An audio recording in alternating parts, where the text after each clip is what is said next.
লাইফে সাকসেস হওয়ার আগে খুব কম মানুষকে আমরা পাশে পাই, কিন্তু সাকসেস হওয়ার পরে লোকের অভাব হয় না।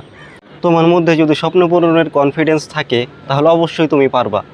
আর যদি তোমার মধ্যে কনফিডেন্স না থাকে, সারা পৃথিবীর মানুষ মিলেও তোমার স্বপ্ন পূরণ করে দিতে পারবে না। যে স্বপ্ন পূরণের জন্য প্রপারলি চেষ্টা করে যেতে হয়, তবেই সেটা পাওয়া যায়।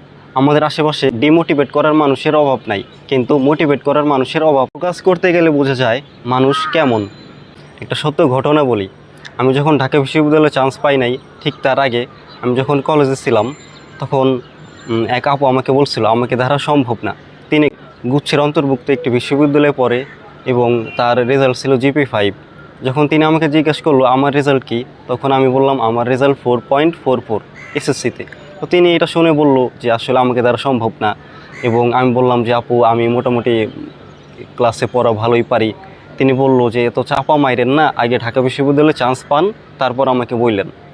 দেন ফাইনাল আমি ঢাকা বিশ্ববিদ্যালয়ে চান্স পাইলাম। তো এখন তিনি ভাবছিল যে যেটা তার দ্বারা সম্ভব না, তার মানে ওটা কারো দ্বারাই সম্ভব না।